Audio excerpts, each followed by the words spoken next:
know, and of course I started my first 8 years of my career at Kings Island. The Beast, to me, is the best roller coaster in the world that I've ever ridden, so I was really excited about that. And the second character goes, oh, well, I'm at some convention in Cincinnati, and they've got this coaster, it's wooden with looping, it's called Son of Beast. I thought, okay, well that's really kind of funky, because of course, as you all know, the loop isn't there anymore. You know, and it reminded me of how transitional our business is. You know, it's interesting that Brian said that, you know, Coney Island kind of took its way up river, you know, or away from the river, I guess is a better way of putting it, when Kings Island was built. And yet at the same time, it just kept hanging in there, you know, right by the river. It's just a little family thing where people could come, big swimming pool. And then in the 80s, we just started getting back into the rides into the business. You know, we built Riverbend Music Center, started adding kids attractions, started bringing back classic rides that you don't see very often, like the Tempest. We did just bring back in Rocco Lane last year from the Swordsville Lake. Just building kind of a niche market for young families of just those kind of classic amusement park rides.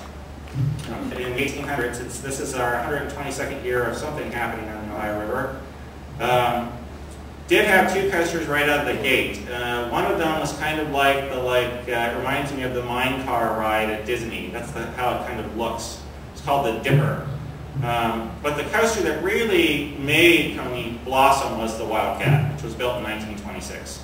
Almost all of the coasters at Coney Island from the 20s on were Philadelphia toboggan coasters. And I did bring the blueprint of the Clipper. That's from 1936 for folks that just like that kind of interesting things to see them, and it's over there, so feel free to take pictures and build it in your yard if you'd like.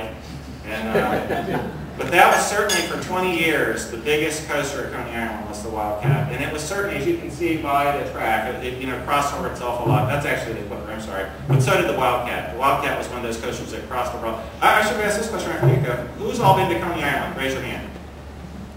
Who's all been to Coney Island, Cincinnati? That's our most common thing I get. You won't learn that I add, but people will go, oh, Island, New York? I'm like, oh, no, we're that other one. We're that one in Cincinnati. The next big coaster was in 1936 was Clipper. And again, that was a Philadelphia toboggan. I was there for 10 years. I will say this, Coney Island, that next biggest flood in the history of our property, was 85 feet. The river up. And I can only explain that to you, but if you've been at Coney Island today, every building on the property would have been completely, that would have been over the roof of Moonlight Gardens. That's how high that is.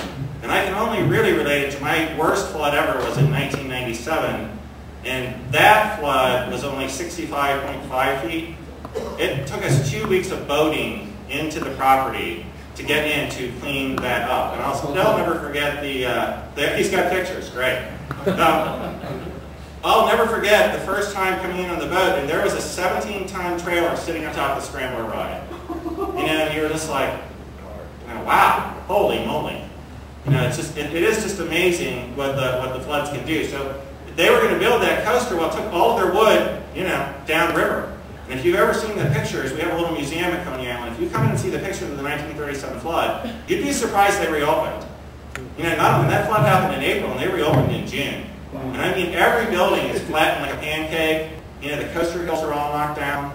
I mean, that was a really devastating flood. So hats off to them. It's the perseverance of this property. You know, this property doesn't want to die. It wants to keep doing what it does, which is bring families together and have family. On Coney Island today, we had our most successful summer we've ever had last summer. Now again, anytime it's as hot as it was and you have a really, really, really, really, really big pool, it's fairly popular. We've always done family business, and we've always done corporate picnic business.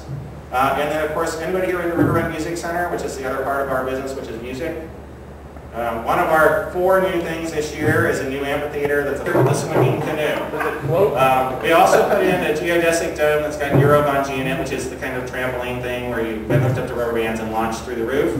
And then in our little kids' rides, our Hamptons were really starting to show some of their age. And so we replaced one of those with what's called Turtles on Parade, which basically is the same concept of the Hampton, of the ride going up and down, those little turtles and little kids' rides. That's, our demographic is young family, 12 and under, and that's what we see a lot of in the property. Coney Island is unique that you can still bring in all your own food and drinks that you want as long as it's on alcoholic beverage, and that's very unusual in America today. And I think, again, that's what helps us. it keeps families coming, especially when gas gets to, what did I see today, 350 or so. We're still very, very affordable. You can still come to Coney Island and pay to park and go to our live shows and play in the playgrounds. And again, we are a wristband park, but you don't have to do that if you don't want to, which again is very unusual. Hopefully, you guys will come down and visit. I know there was folks that you must have had a convention for Kings Island last year, and I probably had about 16 people come down. And if that ever, if you ever get a group together, you want to come down and have me walk the property with you, it'd be my pleasure. I'll tell you everything I know about the things, including one last little anecdotal story, and then I'll let you guys move on with your meeting and give away some fun Coney stuff. Coney Island was known for its landscaping. Beautiful, beautiful landscaping for years and years and years and years. And so when they built Kings Island, there were all these ginkgo trees that were at Coney Island. They took them up to Kings Island, and if you remember, they used to go down what was called Coney Mall at Kings Island. They went down the whole stretch, and there were those trees that they used to kind of like shave. They had that cylindrical form. Well, probably about 1989, they just didn't want to take care of them anymore, and they called and asked us if we would like to have them back. And we said yes. And so again, we went and got several of the trees, and now we don't torture them anymore by shaving them or whatever. But again, it's kind of a fun connectivity between the two properties where something was in Coney and went up there and came back. So what I need you all to do is they still have our carousel. So if you can just lobby Kings Island to give us that Philadelphia toy, and I know, it's pretty and everything, but they've got all those coasters, right? Talk to Don about that for me, Wayne. And bring the in it. And I was talking to Chris here about getting a flyer scooter. Those are the kind of rides that as Coney Island does continue to keep inching its way back in the rise business, that's what you're going to see. I was driving up here today thinking it would be fun if we ever build a roller coaster. It should be called the Phoenix, because that's what that property is. It's a property that just keeps coming back, and hopefully it'll continue. And you guys can be a part of that. Any other questions?